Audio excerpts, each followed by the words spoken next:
It's on for Grant now! Magic ball from Bergkamp to Patrick Vieira! Oh, would you believe it? Oh, right, what a way to get it! Fabulous solo goal by pierre-emerick.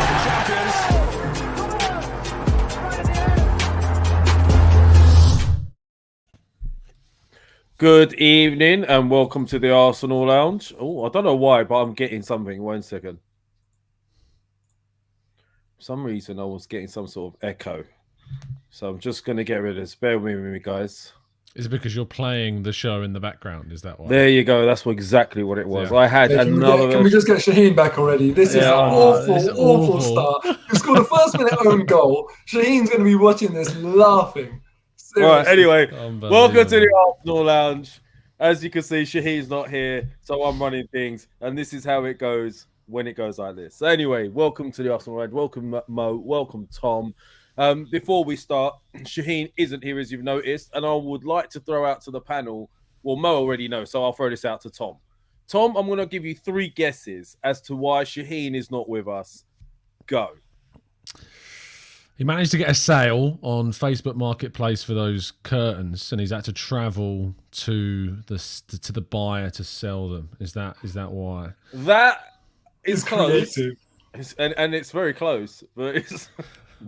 How can that be very close to the truth? I'll explain it in a second. So curtains, it is not, but I would say it's close in some way. Next. So he's selling something. No, he's not. He's buying something. Tom, listen, I have got no idea how that's close in any way. I'll tell you how. Shaheen definitely needs to pull himself together. Anyway. Right. But anyway, another 2 guesses. Go. Oh, wow. Has he got COVID again? No. But that's very close. It's probably as common as COVID, but it's just a lame reason to be absent. Yeah. Oh, that doesn't narrow it down at all. Tom, it's caused by something that is absolutely harmless. Like, you can hold it. It's so harmless that you give it to people to be nice. Oh, there's one. And animals in the farm eat it. Well, like hay. You're talking about hay. Okay, so what on earth? Just tell me what this is, for the love of all that's good. Is not here because he has hay fever. Oh, for goodness sake. Come on. That's Can you imagine? Crunch part of the season. Can you imagine if Gabriel next week said, sorry guys, got the sniffles, can't play in the North London derby or something? I just wanted to highlight how pathetic a reason I have been given today by Shaheen for not attending. Our 3rd back-to-back win, massive time, crunch time as Mo says, and he's crying off with hay fever. I thought he'd be gloating at the fact he predicted the score right. That's what I thought he would be buzzing to come on. Oh, did he predicted the score right as well? He's left me right. right. Oh, God, that's why he's had me on here posted this, isn't it? Well, anyway, that's a nice segue. So, obviously, you guys watched the game. Mo, you were there, I believe. Tom, were you there at the game? No, I was covering it. So, yeah, unfortunately didn't get to go, but it looked incredible from the scenes. That's for sure. Yeah, okay. And Mo, you were there?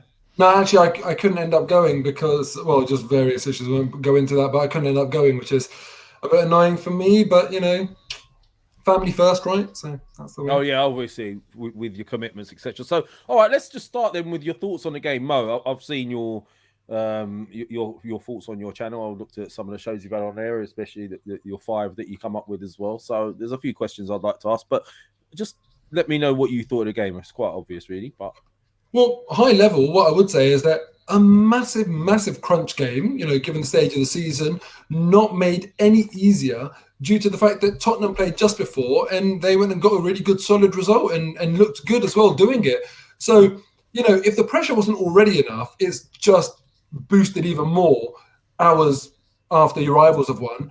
And I thought the boys dealt with it really well. And in addition to that, I think what the other surprise might have been was that I personally was expecting an even less strength West Ham team. So, you think about crunch part of the season, the Arsenal boys, they're faced with playing after their rivals have just won and then also a stronger team than they might have guessed. Overall, they got the job done. They dealt with it quite well and they established decent control over the game at the end of it. So, yeah, really good as far as I'm concerned.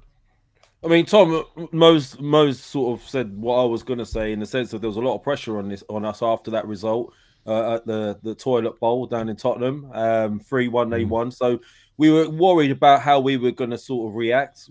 I personally don't think we played very well in a sense as a team in the way we actually played football. Our passes are going astray. I don't think we played the best, but there's a new spirit there, no? Oh, there absolutely is. I mean, you look at this team and it's just defiant. It's defiant and it wants to turn things around. It wants to get where we want to go, which is the Champions League.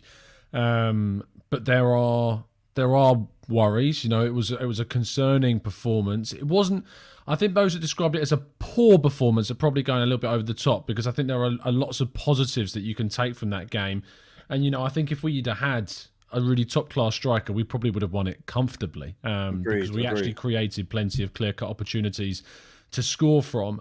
West Ham went stronger than I thought they were going to with their lineup. I didn't think they'd play as many of the starters as they risked, and they got nothing from it. So if that cost them energy in the game against Frankfurt, that could be their season ended in the space of a week, which would be pretty damning for West Ham. So we'd have to see how that turns out on Thursday night. But yeah, I was happy with the way in which we responded. I was happy that after conceding, you know, just before half-time, that we didn't collapse, because West Ham have won a hell of a lot of points from a losing position this season. I think they ranked first, in fact, for, you know, turning games around in the table. So the fact that we didn't allow them to build that momentum up, and we were really good at stifling them, I thought, in the second half and stopping clear-cut opportunities from happening. And then we took the opportunity that ultimately fell to us when it mattered. But I felt that, yeah, we could have won by more quite comfortably if we'd have been more clinical in the final third. No, I agree with you. I mean, that's worryingly becoming a bit of a trend to say after each game we should have scored more goals, and we haven't done. That is a concern. But there's no doubt Eddie has given us a lot more energy up top. We're seeing a lot more from him than we would from the likes of Lacazette. But what I have noticed as well in general is I've noticed that teams, what West Ham have tried to do, they've tried to do what Palace have done against us when they beat us, which is they seem to stifle out the midfield and make us have to go long with our passes so that they get the possession back. And that was happening to us quite a bit. Odegaard being sort of isolated, but we seem to be getting through these games via set pieces and things like that. I saw that Mo was sort of congratulating the set piece specialist there. Nicolas. He's done a lot for us, Nicolas. That's right. He's not only stopping the goals against, but he's also making us. I don't know if he's involved, but we seem to be a lot more dangerous at set pieces ourselves now. Gabriel is joint top centre back, goal scoring centre back in the Premier League. I think with Southampton centre back. Got as many goals as Lacazette this season, which kind of tells you something. Oh my God, you had to go there with this. Yeah, but I mean, look, we do seem to have some sort of a ruggedness there. We are doing well. Teams are trying to stifle our midfield. Where do you see us moving forward with the games coming? Because looking at it now, the performances that stood out, people were saying Holding. I did think he had a good game, but White had a bit of a dodgy hamstring. Would you guys put him back in over Holding, for example? 100% fit, he comes back in for sure. We know what our strongest team is, and I don't think we need to be distracted by one game. You know, the thing is as well with Holding, when we were 2-1 up and thinking, we just need to see this game out. I'm looking for Holding's brother on the bench. I think Holding is actually a really good defensive option for us to see a game out. And obviously when he's starting, he's not there as that option. So I would revert to type immediately. That's what we're more comfortable with, what we've been doing all season. I see no reason to change it. Yeah, fair enough. No, I just thought I'd ask that very quickly. But look, moving forward then, Tomiyasu's back as well. He seems to have a quite solid game for us. We've got xhaka in midfield with Elneny. That seems to be working for us. Some things are working for us. Spurs now have to go to Anfield and get something from Anfield. This is going to be very, very interesting now for me, because I think this weekend could make or break the entire season. It's this entire weekend, because if Spurs go and lose and we beat Leeds, you can more or less say we've got what, a 5-point buffer We do have a 5-point going into that North London derby, and as Mo rightly said on his show, I think it was yesterday or today. If we go into that being able to afford a loss, it'll be a nice buffer. But we don't. If we win at White Hart Lane, it's game Top over, four. right? Yeah. Top four. Top four guaranteed. So this is epic at the moment. This is starting. This season is turning out to be something of a spectacle and so unpredictable. And the West Ham result confirmed Europa League for next season as well. Yeah, exactly. Yeah. So I mean, what do you guys see this result as advantage Arsenal now? I mean, Tom, I'll ask you. Go on, Mo. No, go on, Tom. You go for it. I think it's advantage Arsenal. It's Arsenal's to lose. I hate using that phrase, but it is. I remember when we were talking ahead of the Chelsea game, saying, you're comparing the fixtures between ourselves and Spurs, and none of us would have, we would all swapped our fixtures. I think, we had to go to Chelsea, we had to host United, away to West Ham, and of course travel to Spurs. And whereas Spurs, they had a few tough games. You looked at that Brentford game; it's a tough fixture. Going to Liverpool, it's tough. But having the North London derby at home, and then the rest of your games, you've got games against Burnley and games against Brighton at home. Of course, we know that to be a struggle ourselves. But then you've got Norwich on the last game of the season, and you would have thought, with that run, no one gave us a hope. I mean, our very own Shaheen said the season's done. It's over.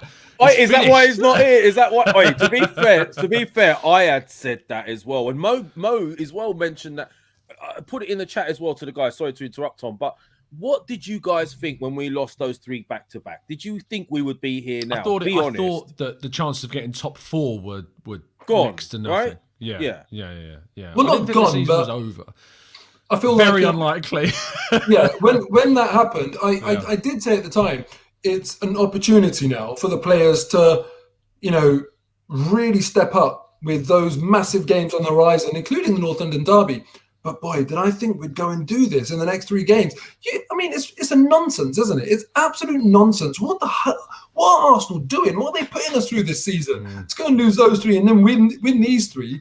I mean, in a way, they're making all of us look like idiots, because I dread to go and look at my tweets back after the 3rd defeat of that losing spell. What I must have been saying about Arteta and how I feel about the club. Oh, I said he has to go. Oh my God! After the City game, I was saying I think I titled the show "Arteta should be sacked" at that point. Yeah. And then it makes everyone look like a mug. It makes everyone look like a flip flop, and Arteta will come out of it smelling like roses. So what can you do? Well, a quick question, because this is where I'm sort of like at odds with myself, because at one side, of course, I'm really happy we won 3 back-to-back, against top ties, right? Let's be honest. Those 3, when we were looking at the fixtures, we thought the other 3 that we'd lost, we were going to get something for those 3 games, and then it depends on what happens in this period. But that's not how it's transpired. But should we be happy, or should we be ruining the fact that those 3 games that we dropped those points, had we picked up anything, 2 or 3 points from those games, this is where I'm at odds. I don't think you should be at odds, Lev, to be honest, because I think you can contextualise those 3 games, because, we had the international break before that hit. And over that international break, before the international break, we were playing with Tierney, in the team, Thomas Partey at full fitness. Tomiyasu was out, but it was balanced. The back four was balanced by Tierney being there and playing a more disciplined role. Go into Palace and suddenly you've got both your backup fullbacks playing, and Partey supposedly felt something, and then it was, during the game it exacerbated it to the point where, he's now out for the rest of the season. And that hit us really hard, as well as the fact that Crystal Palace played fantastically, probably their best performance of the entire season as well. You then go into that Brighton game and we go 1-0 down after dominating. That was their first opportunity the entire game, and they went 1-0 up. And to be honest, I think we should have gone into the break at 1-1, because there was no reason why. It was a clear and obvious error for that offside, because they couldn't get a legitimate angle to rule out Martinelli's goal. So we should have gone in at 1-1. And I think if we go in at 1-1, we probably go on to win that game. And then the Southampton game, we've played those games a million times and won them. Games in which we've, dominated, created so many opportunities, and it's just one chance we've just dropped at the feet of Bednarek and scored. The difference is now that despite not having Tomiyasu, despite not having Tierney, despite not having Partey, we've gone to Chelsea Arteta's been brave, continued, with Nketiah, thrown El Neni in, made the decision to play El Neni over Lokonga, dropped him and brought him in, put Ben White at right back, could have continued with Cedric if he wanted to, but didn't, continued with Ben White, put Ben White in, and then that got that foundation, and that result was so big that it then continued into the United game, and then we've started to get that little bit of belief again and built that back. And if you'd have said, you could have easily seen us losing the games against Chelsea, United and West Ham before playing the games against Crystal Palace, Southampton and Brighton. But the fact that, we've won these 3 instead of those 3, I think gives you that bounce at the momentum to push forwards. So I don't think, we'll obviously look back and say we could have won those games against Southampton and Brighton, but I think there are certainly reasons to not feel too regretful about them. Do you feel the same way, Mo? Because I feel like had we got, say, 6 points out of those 3 games, top 4 would already be secured, wouldn't it? Yeah, but, I think it's too soon to feel regret. It'll only come to fruition, that regret, at the end of the season if we don't get top 4.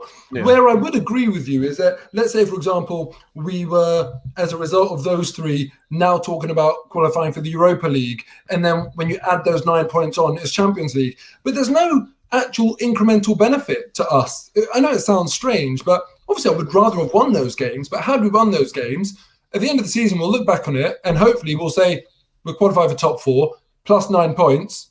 Fine, we would have finished 3rd, not 4th. So the incremental benefit is not enough for me to really be pulling my hair out over it. Clearly, I want more consistency, even though I think Arsenal have been fairly consistent this year, as evidenced by our league position currently. But I want more consistency to get to that elite level. But you know what? Tom spoke about contextualizing it. I would contextualize it slightly differently, in that I look back at what I was saying mid-season, when things were going well, when sort of Arteta turned it around after his dodgy spell. I looked at the squad profile and I said, look, it's all good winning the 21st game of the league season, 22nd, 23rd, 24th, 25th. When you get to your 28th, your 30th, your 33rd, your 35th, that is the pressure that can see a young team come unstuck. Do you know what? In the middle of the season, it's more about talent. At the end of the season, it's about what's up here and also what's in your heart, like your bravery, your mental aptitude to deal with that pressure.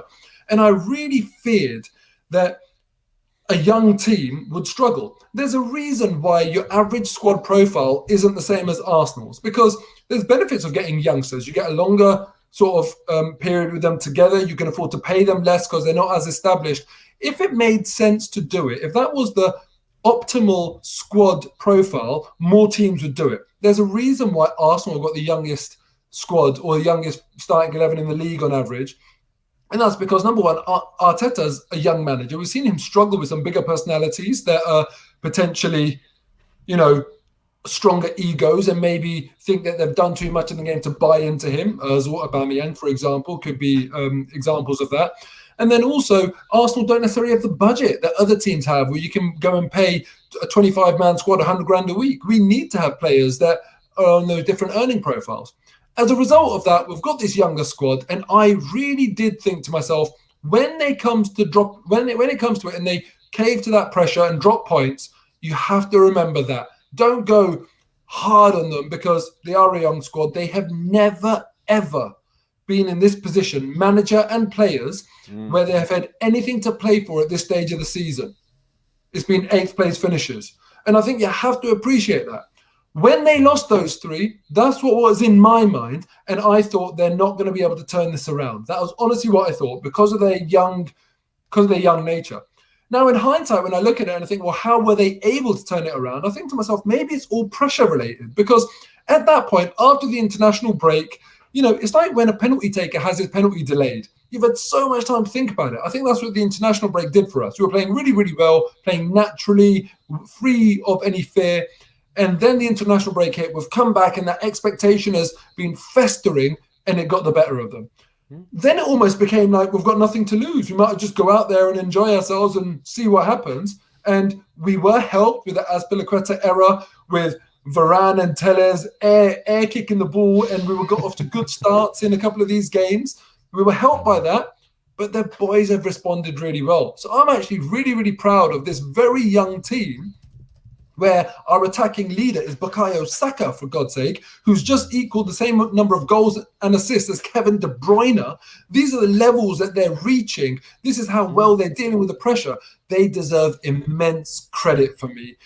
But now it could come back like a yo-yo. Now again, they're in the lead, right? So that North London derby, I do hope they're going to beat Leeds at home. I hope the pressure won't hit them like it did with Brighton. But that North London derby, again, the pressure could tell. And I'm looking at these fixtures now, Newcastle away. All of a sudden, that doesn't seem like as easy of a game as it did when we were looking at it during the international break. And then I look at Everton at home. Could be fighting for survival because of what Burnley are doing. I was really hoping Burnley would just be relegated and we wouldn't have to worry about that. So there will be that pressure that will return, but the belief has returned in this team. I was going to mention that. I was actually going to mention that these games at the lower end now, they're becoming pivotal, and Everton look like they're up for it yesterday. Leeds will be coming knowing that they've got to get something out of that game as well against us. So it's not done and dusted. It's not as easy as we believe, I'm sure. Tom? No, to be honest, I think it's a joke how, when you think of the context of this season, where we are with the team that we have, with the squad that we have. I think that the fact that, Antonio Conte took over in November, 2 points behind Arsenal.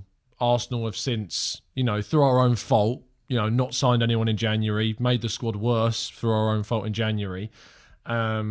Spurs have strengthened with Kulusevski and Bentancur, and yet 5 months later they're still 2 points behind us. We've maintained that gap, and we're 3 points behind a Chelsea team under Thomas Tuchel that spent 100 million on Lukaku, that had spent 200 plus million on the year before, and this team, the youngest team in the Premier League, is 3 points behind them after 34 games. That's ridiculous. Yeah. The fact that we've got to this stage in the season. When you think about it, and a Man United team as well that we all talk about, they're underperformed and all this. And to be honest, I do find it's frustrating, the amount of people that bring up that, but Spurs have been poor, or United have been so bloody what? We've still got to be decent to get where we are. Like they don't give you points. You've got to earn the points. Them being bad doesn't negate the fact that you've got games to win as well. And we're on course to achieve a points tally that falls in line with plenty of other sides that have achieved top 4 in previous seasons. So it's not like we've got 60 points and got top 4.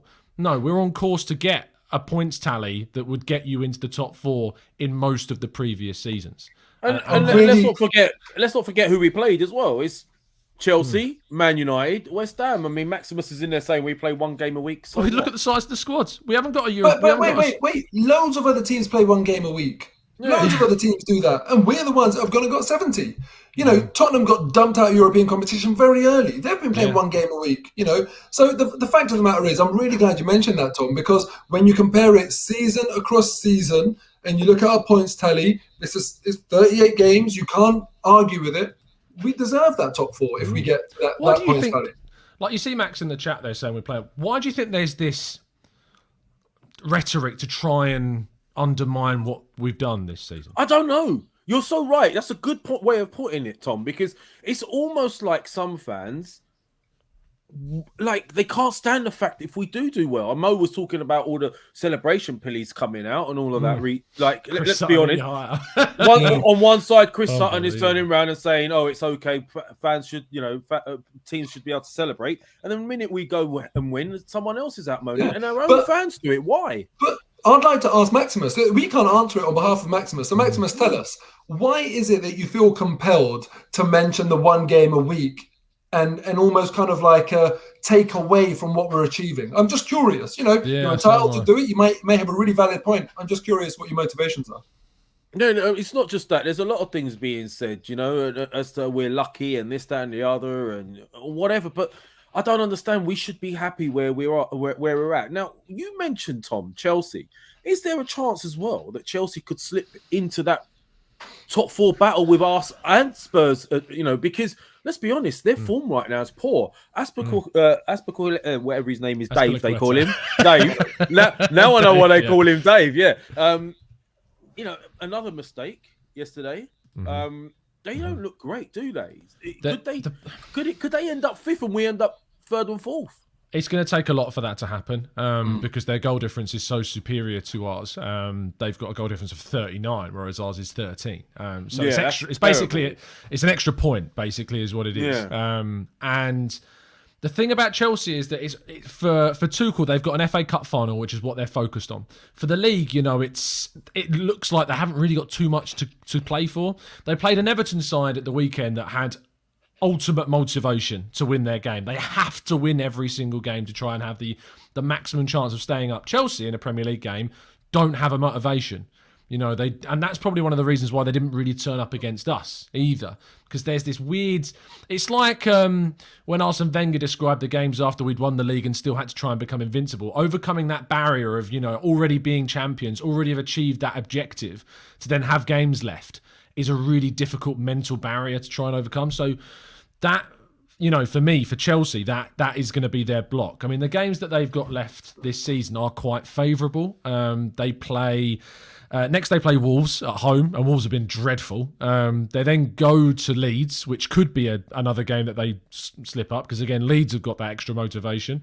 They then play, and that's a midweek game, that Leeds fixture, and that fixture actually comes, ironically, 3 days before the FA Cup final on Saturday, which is a hell of a fixture scheduling that they've been given there. If they lose that cup final, which I feel that they will, I feel Liverpool will be too good for them, then they go and play Leicester the following 5 days later. Who've also been dreadful.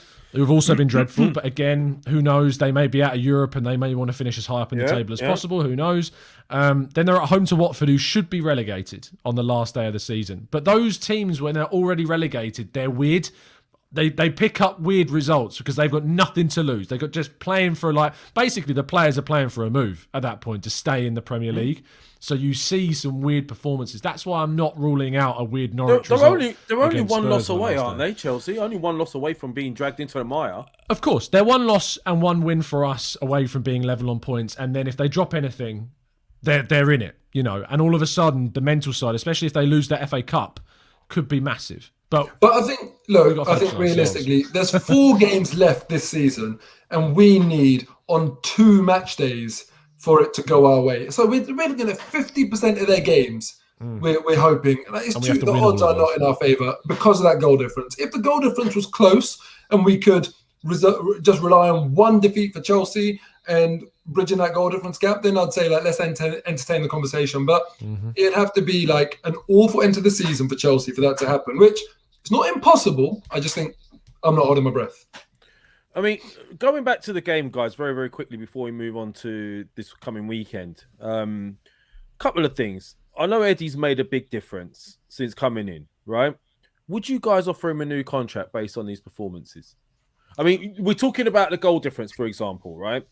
We were saying last week's show, Odegaard has got the most goal chances created in the Premier League. Right up there. He's the highest. Yeah, you look at our goal difference, it's poor. We're not scoring. We should have scored again this week. Mo, I know you said that he had a great game, and Nketiah did have a good game, but I still feel he had enough chances to get another one to put the game out of reach. So what are your thoughts in regards to Nketiah? I'll start with you, Mo. I think Nketiah played absolutely brilliantly against West Ham, and honestly, I feel like it's been completely underappreciated because he didn't get that goal. Football fans so often are so blindly led by goals and assists that sometimes look at what a player is doing for the team, look at the story of a game, and what that player is doing to help that team manage that game. If I was a manager, I would have been over the moon with Nketiah for his performance. The amount of running he did in the channels, he gave Kurt Zouma a really, really tough game. He was dragging him everywhere across that back line.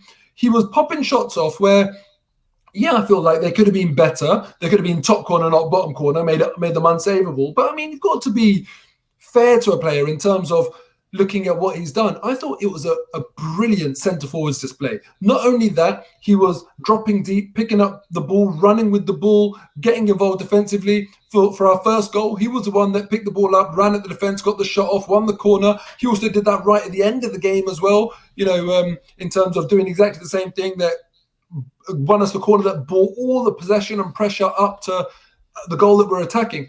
it was a brilliant striker's performance. Now, obviously, we have to talk about levels here.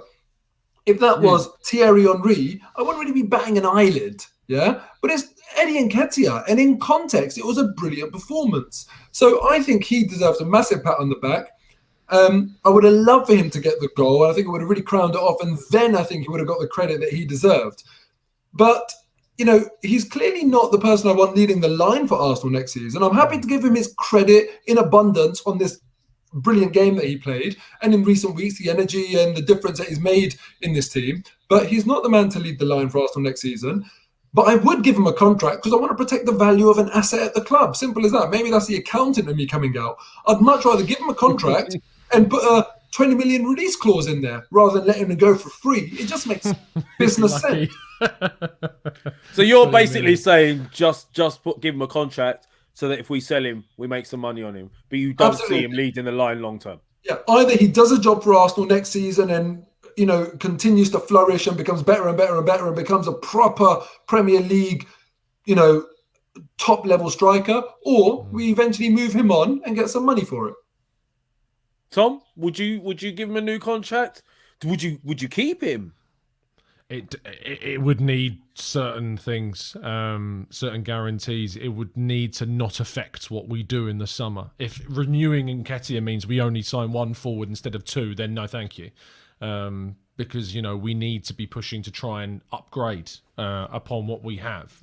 Eddie Nketiah is not going to be a player that gets Arsenal to where we want to go. And that should be the barometer of whether you keep a player or not. And I think there are contexts around it. I think, you know, depends on availability of players and the position you're trying to sign. It depends upon what that player brings to the team outside of just their on-field, you know, performances. And I think there's an argument about Mohamed El-Neni that's starting to grow towards the end of this season about maybe giving him a 1-year extension, because, you know, having a player that's that comfortable being a utility player, that comfortable being someone that can give you depth. And I think, you know, has come in, and I haven't really missed Thomas Partey whilst Mohamed El-Neni's come in for him in the games against Chelsea, United and West Ham. I mean, we've won all three with him playing. So, you know, but with Nketiah, I think there's been examples in the game against Manchester United and against West Ham that if we had that, you know, top-class striker, we win those games far more comfortably. Against Man United, he had the chance put through by Odegaard, smashed it at De Gea, a better striker scores that. He's had multiple chances against West Ham that I think a better striker either forces better saves or harder saves from a Fabianski or scores chances. Yeah, the one from El-Neni's pass, he should have scored. On the left-hand side, the one what that he a pass, by the way. What a pass that was. And there was another pass played to him that he took on his left foot and fired wildly over the, you know, a better player is going to be so much more clinical in that moment. So, but I think Mo's right in terms of looking at things in the long term about how we manage players. Like, we can't let these talents, and he still is a talent that would have been worth a fee. I mean, we accepted a 10 million approximate bid from Palace in the summer, and it was only because he couldn't agree personal terms that we couldn't get that deal done. So we've missed out on another transfer fee. And we need to look at the players coming back like Nelson, Maitland-Niles, and not make that same mistake whilst they've still got length left on their contract. And it makes it worse while he's on form now because everyone's going to want him. And if we had a contract for him, we could have had a good bargaining point now. But look, we were talking about what people are saying in the chats, and Mo, this will probably interest you as well. True Gunners TV. I think this is Brandon. How you doing, bro? Thanks for the support. What makes you think getting top four is going to be anything more than what it was under Wenger? We qualified for 22 years and never tried to compete. And he's obviously same owners running this process. So, I mean, look, there you go. Even though we are getting top four, for some, it is pointless. Mo, do you want to comment on that? Well, he's asked me what makes me think it'll be any different. I'm not suggesting it will be any different, in all honesty. I don't think that it will be. I mean, because what he's saying there is that we competed for 20 years and never won it. What's going to be different? Do I think we're going to win it? No. So the answer is I think it will be the same. But it's a journey, isn't it? If that is our goal, if that is our end goal, to win the Champions League and to win Premier Leagues, it's certainly going to be helped by 40, 50, 60 million, however much we earn from Champions League going into the team, and then also the attraction for players to join a Champions League team and everything like that. More money equals better players equals more chance of success. So it's not that I want to be in the competition for the sake of it. Any logical person can see how these things link in with one another. And even though I don't think we're going to win it, that doesn't stop you trying. It doesn't stop you striving every single year. If we apply, and I'm not suggesting that True Gunners TV is suggesting that we don't try. He's asking a question, what makes you think it'll be different? I'll take it on face value. But if anyone was to say, what's the point of being in Champions League, which I do hear some people say, because we're not going to win it. If you were to apply that in your day-to-day lives, I just wonder, like, what you start giving up on. What is your ambition in life? And, how lowly do you want to set your ambitions in order to guarantee you will achieve them? A lot of the ambitions I have in my personal life, I have to struggle and strive to get there. There's no guarantee that I'll do it, but that's part of having some high ambition. If Arsenal want to just take the view of don't take part in competitions that you don't think you're going to win, right, fine. Should we drop into the Championship then? I mean, that way of thinking doesn't make sense to me. I can't really understand why fans think like that. He's followed it up with True Gunners TV face again. Forget top four, start competing like we were told we would be 18 years ago when we smashed down the Highbury. Now, look, this is a question I have to ask, though, to our fans. How do you gauge progress? How do you gauge progress? Because if you're going to turn around and say, right, we finished 8th, Arteta's not good enough because we finished 8th twice. So then he gets you into top 4. And the next complaint is, well, why are we even bothering getting into top 4? Because we're then going to get big. So hold on. Is it not a way to gauge progress that you finished 8th last season, you finish 4th this season or 3rd, whatever, where you finish in the top 4, you get yourself into Champions League? Isn't that a way of gauging, hold on, we're starting to turn the ship? Okay, it might be like the Titanic doing a U-turn. Yeah, it's taken time. But it took Liverpool time. It took Man United time. Before Man United and Alex Ferguson, when he came in, won the league, Alex Ferguson almost got sacked. And they went 20 plus years without winning a title before he came in. So why do we have this sort of, I don't know, like, belief that we should just be competing just because we're Arsenal? It don't work that way. I think if we finish in the top 4, it's a way of gauging progress. No, it's not a way of saying we're going to be winning the Champions League, but it's a beginning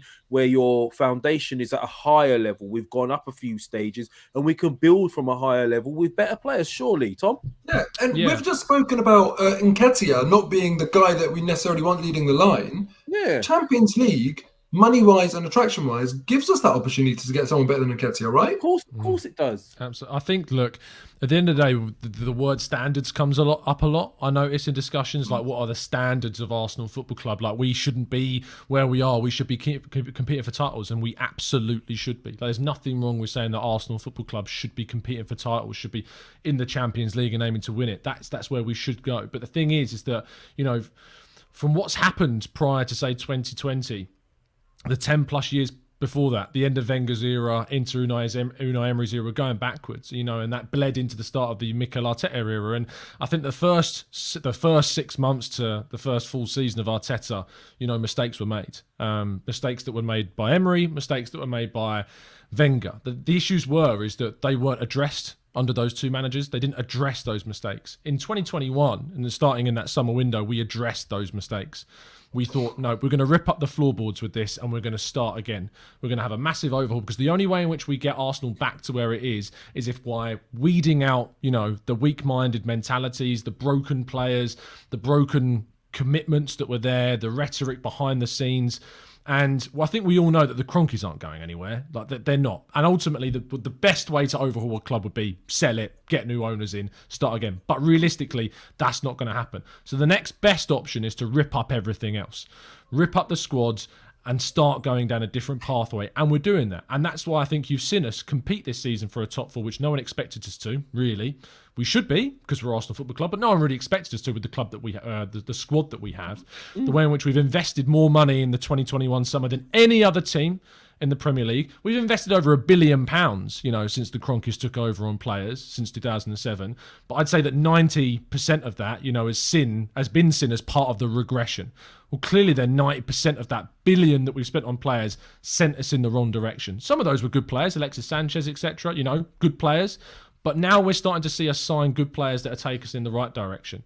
And Edu talked about in a recent interview with ESPN Brazil, you probably saw it, where he said, look, we did what we did in 2021 to balance the squad, bringing in those young players, getting the age profile lower. But our next aim is to sign that next player, that big player. And the summer of 2022 is where we find out whether or not that's a load of BS or if they're genuinely serious about what we want to do. If we go out and we sign a Gabriel Jesus, if we go out and sign a world-class central midfielder and another world-class forward, that's the difference. You know, we need to see that progression, and that is done by showing the commitment and the intensity and the commitment, you know, in that transfer window to show that we're moving towards what we want to see this club doing. True Gun has come back again. He's got a lot to say on this subject. Spent £45 getting his views across. This is a commitment. I don't know what to say. You're right, Lev. Just because we are Arsenal doesn't give us a divine right there. That's right. But they knocked down that stadium. We haven't competed since. I agree with you on that. 100%. How much more patient can the fan base be? I agree, but we're here now. And look, this is where I'm going to say. No, I've had a little think about this. And look, if we do get top four, we get top four despite knowing that we have areas that need addressing. Right? We know we need another centre back. We know we need better quality midfielders, and we know we need a couple of strikers. So if you're telling me that we achieve top four, knowing that we can improve dramatically in certain areas, what's going to happen once you get Champions League? You'll be able to address those areas, and you'll be even better, and you'll be competing top four and then some. So I don't know why are we complaining? I just don't get it. I don't know. Anyway, some people just are never happy. But look, very quickly, we're going to push on to the game this weekend. But can I ask you a question before? Yeah, go on. I just want to get a very quick opinion on both of you about the Ramsdale Jared Bowen incident in the 52nd minute of the game. How do you see it? Did the ref get it right? I see it. Ramsdale's an idiot, to be honest. With the most respectful view possible, I think he was a bit idiotic in that moment to do what he did. It fell in our favour. It fell in our favour. But I genuinely thought when the ref was pulling a card out, I thought it was a red card for Ramsdale. I think it would have been wrong because, you know, Bowen had kicked the ball off of play. It wasn't a clear goal scoring opportunity, but he risked that decision. And I don't agree with Souness saying that was still a foul because he did dive, but he had to dive and he probably should have taken the challenge and got, you know, a free kick and a yellow card to Ramsdale in that moment. But Ramsdale Tom, was a fool. If you just look at what Ramsdale did and you forget about what Bowen did, about his touch or whatever, what Ramsdale did, that is not how you challenge in football. No, that is up. Imagine just watching that alone, no one else on the pitch. You'd probably laugh. You'd be like, oh God, what a ridiculous challenge. So if it did make contact, you'd probably break someone's leg. And then it makes you think you can start going around attempting kung fu kicks to put people off now. Do you know what I mean? Yeah. And effectively that's what Ramsdale did. I don't think a player should be forced to get in the way of a challenge in order to, you know, retain the benefit for his team. So I almost kind of feel like, I don't know exactly what the rules are on that, but if the referee got it right based on the rules need changing because then it incentivizes people just like basically saying that I'm going to go in with the most reckless challenge possible, so bad that you'll have to bottle it and get out of the way because if you don't, you're going to be unconscious or something. You know, it's a silly kind of like example that I'm taking to the nth degree. But do you get my point there, Lev, Tom? I get your point. I personally, when I first saw it, I thought, because obviously I didn't get the close up when it happened in real time. I thought it's a foul. It'll get a yellow because there was another player coming around. I think it was Xhaka that was covering. So it wasn't last man. So for me, I thought maybe it'll get a yellow and that'll be it. It was, but Lev, I'm not talking about last man. I'm talking about reckless and out of control. No. But when I saw the footage after, I didn't really look at the footage the way I did. But then again, Mo, we were owed one or two because previous games it happened to us and no one did anything. So, I mean, maybe we got lucky. It was Ramsdale. He's one of the more likeable guys, and maybe the ref didn't want to do anything to him. I don't know, but we did get away with it, maybe. If Xhaka does that, he's off. Yeah, we're going to use that. Yeah, even the goalkeeper. Yeah. If we went down to 10 men and then Xhaka had to go in goal, and then he done that foul. Yeah. Wayne, thank you for your support, bro. Always supporting us. Thank you, Wayne Sage. Some fans don't fully understand the nature of football. It's, I think, cyclical. Oh, cyclical. Okay. Nobody understood this better than Fergie, who consistently renewed his squad every few years. And that was right. He did. One thing I will say about Fergie, he kept on breaking down old teams and restarting them better than anybody that I've seen in history. He's been ridiculous. But look, we're here now. Mo, did anyone want to touch on Chris Sutton's comments before we move on very quickly? Do we really? It's just funny now. It's just motivation. And James really O'Hara's back as well. Yeah, look, but do you know what it is? Look, let's cut right to the core of all of this. Let's do it, Mo. It's a tried and tested method for social media attention and engagement. When Chris Sutton said it, we've seen him tweeting before about teams should be allowed to celebrate. I don't think, honestly, he believes what he's saying there. No, there's such a pressure to stay now, because the thing is as well, a lot of footballers that are coming out of football, that are retiring, they want to root into the media after their careers finish. And one of the best ways to do that is to be very divisive, very spontaneous, create engagement, because that will get you, into certain places without a shadow of a doubt. So Chris Sutton, who was previously, to be honest, like, I get that he was kind of old school and, he was known as a little bit of a grumpy goose and stuff like this, but his comments have begun to get him, he's on BBC, he's on BT, and it's the same for like people like Jamie O'Hara. Jamie O'Hara is an irrelevant footballer. There is no reason why his experience in the game of football should put him on any kind of, place over someone else who's achieved more. The pure reason is because of what he says, and that he's willing to probably contradict his principles about what he genuinely believes to keep him where he is. So it's like Roy Keane. Sometimes you look at him and you think to yourself, "Oh, for God's sake, come on!" And I kind of feel like he knows that he's that out there sort of opinion that creates that conversation, and he's got this persona, and it works. That's why he gets invited back. It's very hard. Look, I was on Arsenal Fan TV for many, many years. I know how hard it is to, like, just not that I would compete, but when you look at the numbers, how hard it is to stand up to anyone else who doesn't necessarily want to give reasonable opinions with proper integrity about what they believe in.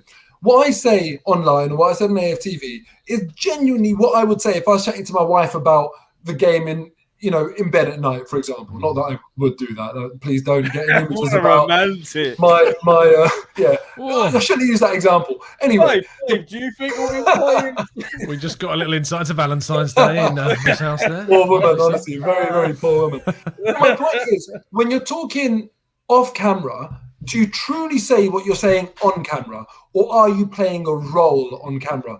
When it comes to Arsenal Football Club, let me tell you right now, people are playing a role because they know if they want to press any button for engagement and for their bosses to say, "Oh, this guy gets good engagement," it's pressing the Arsenal button.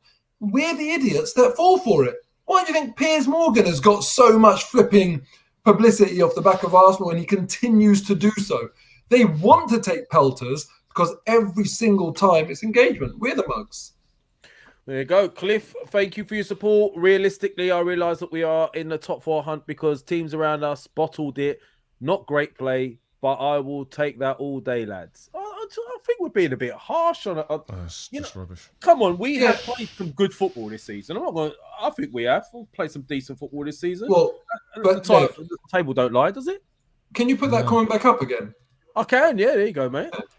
All right, Cliff, I'm going to rephrase this, and I want you to come back to me and tell me if you agree with how I'm rephrasing it. Realistically, I realise that we are in a top 4 hunt because teams around us bottled it and we didn't. They can bottle it all they want. It doesn't mean that we have to play well and get the points on the board. We could have bottled it too, right? So you're doing a bit about giving those other teams stick without giving us credit. Give us our credit. We didn't bottle it. For context as well, we're on 63 points right now with 4 games left. With 4 games left, we are 4 points off the points tally that got 4th last season. We are 3 points off the points tally that got 4th in 2019-20. We are 8 points off the points tally that got it in 18-19. And that's 7 points off our tally from that season as well. From the season before, that's when it starts to step up. 75 points got Liverpool fourth in 2017-18, 76 points got Liverpool fourth in 2016-17, which is the first year that we finished outside of the top four. And then the last time that we did, we finished on 71 points and came second in 2015-16, which is 8 points where we off, with our still 12 points available to get this season. So it's not about where they are. It's, what we've done. Yeah. Hold on. With the facts. Thank you for the facts, Tom. And you guys in the chat coming up with some interesting questions and points. Please smash the likes if you haven't already, or tap the like, whatever you want to do. If you haven't subscribed, where you being, please subscribe. Shaheen, I know you're watching with your hay fever, but this term that everyone's saying, bottled it. The other teams around you bottled it. I've been thinking about this as well during this show. And every season, isn't that the whole point? You go into a season to fight for a title or to fight for a position in the table, and some will make it, some won't. Some will bottle it under pressure, some won't. Isn't that every season? If your team doesn't make top four or doesn't win the title, could you not argue, we bottled it because he didn't win this game or that game? That's why teams don't win the league or make top four, because they don't handle the pressure. They lose games more than others lose games. So where does this terminology bottled it come from? I mean, if everyone else has got less points than us, it's got less points than us. That's it.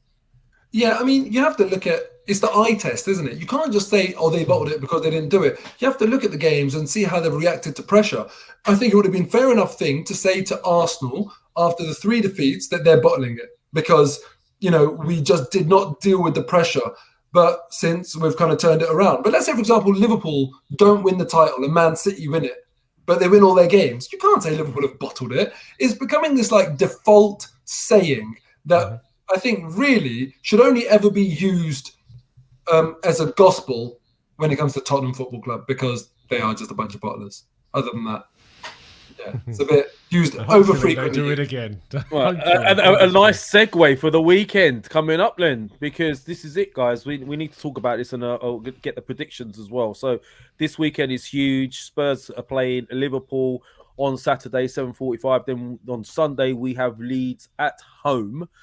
How do you guys feel this is going to pan out? Because there's a whole host of permutations here. I'll start with you, Tom. What's your gut instinct on this? What do you see happening this weekend, mate? And at the end of this, give me your prediction for the Arsenal game as well. Well, for the Leeds game, I think Leeds will attack us, and because they need points. I don't think they can afford to really kind of sit back, because they know if they sit back, Arsenal will eventually probably wear them down. I know that we have struggled at times to break teams down with a low block, but eventually with Leeds and the available players to them, I think they may have lost Cooper and Dallas from this game as well. I think they may be out. There's a chance. They're definitely doubts for this weekend. So that would be a huge loss. Is Phillips back for them? Phillips is back now, yeah. So he'll be there. But they're still a team that leak goals. They leaked 4 against Man City at the weekend. And that was after Jesse Marsch saying they're going to go for it. And what's happened? They've not scored any and they've conceded 4. So you'd hope that we'd have enough to beat Leeds at home. We've already beaten them twice this season in the Cup and then away from home very comfortably. Yes, they had a pretty weak side when we played them there. Still got to score the goals, and we managed to go away from home and do that. The Liverpool-Spurs game is really, it's not a given that Liverpool win that, because Liverpool, specifically but Spurs, they need to win it. Yeah, absolutely they do. So there's the motivation for them to win it. The thing with Spurs is they are the perfect side to get points from Liverpool and City. And that's why you see them pick up points, because they are the best counter-attacking team in the league, without question. So that when Liverpool overcommit and when City overcommit, the quick turnarounds, Conte's been great in instigating this system where as soon as the ball is turned over, long ball to Son or long ball to Kane, and then either one of them flicks through either one of them. And they're through, and they're really good at taking those chances. So I would be optimistic and hope for just a draw, because I really think it could be a draw. But there's part of me that really thinks that Spurs will still come out with a victory in that game, because they're just so good at getting points in those games. But I'm hoping that they do drop points and that we win, because if we do, it does mean that the North London derby is possible for us to get top 4 on that day, and that would be something quite special. And can you imagine how much Spurs would be bricking it that day? Because we'd still have the buffer. We just need to make sure we don't lose that game, really. I think there's enough against Newcastle and Everton in the last 2 games for us to clinch it anyway. But that's big. Has Sahin given us his prediction, by the way? Because he's leading the table. Sahin, if you're in the chat, which I know you are. He gave it to me earlier. Oh, did he? Oh, right. Okay. Cheers, Sahin. What is it, Mo? I can't even remember. I don't have my phone on me. Oh my God, he's that memorable. Tom? What is your prediction, mate?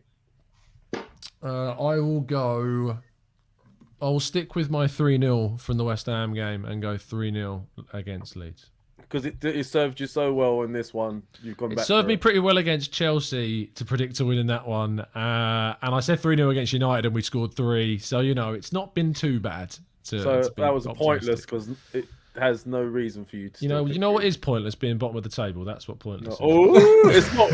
I'm not pointless. I've got 7. True. Counts for nothing at the end. Wait. This game is hotting up like the table is at the moment. Like coming into these. Tell you what, though, we will all get top 4. Yeah. I'm probably going to be 4th, but anyway, Mo.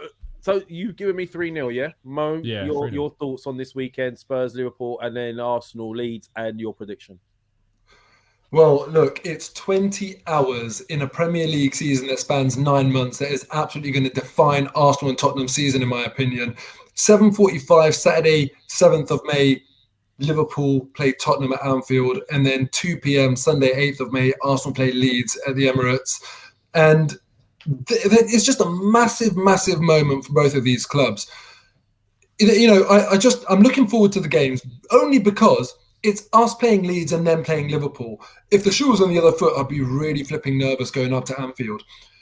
I get that Tottenham have a chance because look at Son. He played fantastic over the weekend against Leicester. Kane, we know he can always get a goal in any game. So I do think Tottenham have potentially got goals in them. But Liverpool are playing incredible right now. They're on an incredible run. And I just have to, as an Arsenal fan, have to hope and expect that they'll do the business. And Arsenal at home to Leeds, look, it does become tricky because Leeds do have a lot to fight for and a lot to play for. But I believe in this team. I've said that. I've lost belief. I've got the belief. I've lost the belief. I'm just hoping this time the team keep my belief. I think Arsenal will win 2-0 against Leeds. 2-0. All right. Lovely. And Shaheen's just messaged me. He's obviously told me what is his. But Mo, you can tell us what Shaheen's prediction is as well. I think it was 2-0 as well. I can't remember. Yeah, 2-0. So you both gone for the same result, yeah? Yeah. I'm going to have to do something different to try and catch you guys up. Wayne says Leeds play the kind of football that is good for us. They play so open and even more so because they need the points. Liverpool is fighting for the title. They'll beat Spurs. Let's hope you're right, Wayne. Well, based on that, I'm going to go. Well, firstly, this Spurs-Liverpool game, Liverpool-Spurs because they're playing at home. But I do think Liverpool will win because as well as they do play on the counter, I think Liverpool are a little bit different. I don't think. And I know City, for example, Spurs do well against City, but I think Liverpool's defence with De Bruyne, with Van Dijk at the back and Robertson and Trent Alexander, I think they'll have enough to keep an eye on things and push Liverpool back, Spurs back enough. I'm just hoping anyway. But you are right; they are capable of getting a result at Anfield. Hopefully, they'll drop a few points. The Leeds game for us, I see us winning that game because you're right. Leeds do have to come out, meaning they're going to leave opportunities for us in behind to get in, to counter them as well. I see us winning. I'm going to have to go for a different result to try and catch up with you boys. So I'm going to go 3-1 Arsenal. I see Leeds maybe nicking a goal because. My concern is every time we score, we seem to concede after about 10 minutes. Yeah, that is one bugbear of mine right now. That's a real sign of a young team, that is. Yeah, every time we... So I could see us maybe conceding, so hopefully it's a 3-1 win and I'll catch you boys up. And Mo, can you please give me a breakdown on what the points are on this thing at the moment? I'm on a different laptop, so I can't. All I know for sure, is an absolute guarantee that is that's the accountant's laptop. Since the start of time has been true, and it just seems like would be true forever and ever and ever. All I know for sure, you are bottom of the table, mate. No, wait, hold on a minute, right? But I think I'm only 1 point behind, aren't Still I? bottom. I think it's 2 points. No, it's one. You're It still was bottom, one. mate. It was one last Last. week, and we've all gone for Arsenal win last week. Lev, you're we've still all bottom. all right, okay. Wait, all that matters is where I am on the final day. That's all that matters. You'll be at a restaurant paying our bill. You bastard. Oh, God. Do luncheon vouchers still work? I just wanted to know. Like, no, all right. No one even knows what they are. Okay, well, look. So we've all gone for an Arsenal win. Shaheen's gone for 2-0 as well. It's a huge weekend. Let's hope Liverpool do us a massive favour and beat Spurs, so that gives us a nice buffer going into that North London derby. Anyone want to finish on anything particular? Mo, do you want anything you want to add before we go? It's sort of hour mark. Rocket Ronnie O'Sullivan is on the verge of making history in the snooker, in the World Championship, and equaling Stephen Hendry's record of 7. So tune in. What an absolute legend. He's an Arsenal fan as well. Thank you, Mo. All right, and Tom, any interesting facts or any random questions you want to give us or anything like that? Oh, yeah, random question. Oh, actually, no, I do, because one of my members actually sent me a question that I should ask to you two. Would have been you. What, actually specifically ask us? Yeah, specifically. Making this up. Let me just get it in the Discord server. Here we go. He says, what? Because I went to Foles on Saturday night at the Olympia in Kensington. It was a brilliant gig. If you're not into Foles, you should go and listen to them because they're great. But what has been the favourite gig or festival or act you've ever seen live? Ooh. Oh, man. Come on, Mo. I'm sure you got loads. What have I been to? The best artist act you've ever seen live? That's a good question. And you can't bring up Arsenal again, Mo. You like last time. Yeah, Dennis Bergkamp was by far the greatest artist I've ever seen. Do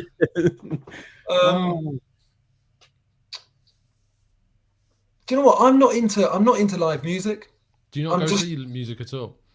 No, I'm just like, like the thing is, because for me, I compare it. Sorry, I come back to football, but I compare it to football. Like, do I want to spend like 80 quid listening to someone sing when I could go watch Arsenal play football? Like, there's very few vocalists that I think, I'd love to hear what you sound like unfiltered. Can I put a spin on this then, Mo? All right, if you could go and see someone, then it would have been Michael Jackson for me. Oh. And I had tickets for his tour. This Is It tour. Yeah, the This Is It tour, and I was gutted, absolutely gutted. I would have loved to someone like him, someone that iconic and that talented. I'd be like, yeah, but especially like a lot of them that you're in the O2. There's 10,000. God knows how many people. You're a million miles away. It's all coming out of speakers anyway. Well, I'm not. Got to get in amongst it, mate. That's what you got to do. Yeah, fair enough. Yeah. Well, do you know what? I did go and watch shout out People Just Do Nothing. I did go and watch MC Grinder and Corrupt FM. I find a couple of years ago. That was brilliant fun. So yeah, that's it. I'm gonna go from Michael Jackson to Corrupt FM. That is quite the turnaround. So Mo would have gone to see Michael Jackson if he was alive. He's not, unfortunately. So at the end of the day, I mean, look, I don't really go to concerts. I've got to be honest with you, Tom, because I was more into the DJing scene, so I'd go to a lot of festivals and stuff. Yeah, so, same. Yeah, same. I'm more drum and bass, so that's usually my thing. But I was a hard house and trance DJ, and I've done Ibiza for 2 years and all sorts. So I was mixing it up with those type of people, But I have recently been to a concert with my daughter, and when I saw Loki. I went there. And it was emotional on lots of different levels for many different reasons. So for me, that's probably most recently the one I enjoyed the most. Nice. Good stuff. There's your round. And Tom, yours? Favourite ever? Favourite. I mean, to be honest, Foles on Saturday were insanely good. Like, insanely good. But favourite ever, there's a a place in Canada Water called Printworks in London, if you know it. Oh yeah, of course. Brilliant venue, and seeing Sub Focus, who's a big drum and bass act, was amazing. Just like the venue, the lights, the show was insane. I'll send you some videos later. It was mad. Printworks, same people that owned Drum Sheds, wasn't it, or ran Drum I think Shed? so. Yeah, in Manchester. No, you got drum sheds. You had the drum sheds in London not long ago. London. Edmonton. Oh, because they've got the ones in Manchester as well. Yeah. Talking of music, guys, hopefully Mo's got a new next album week- coming out.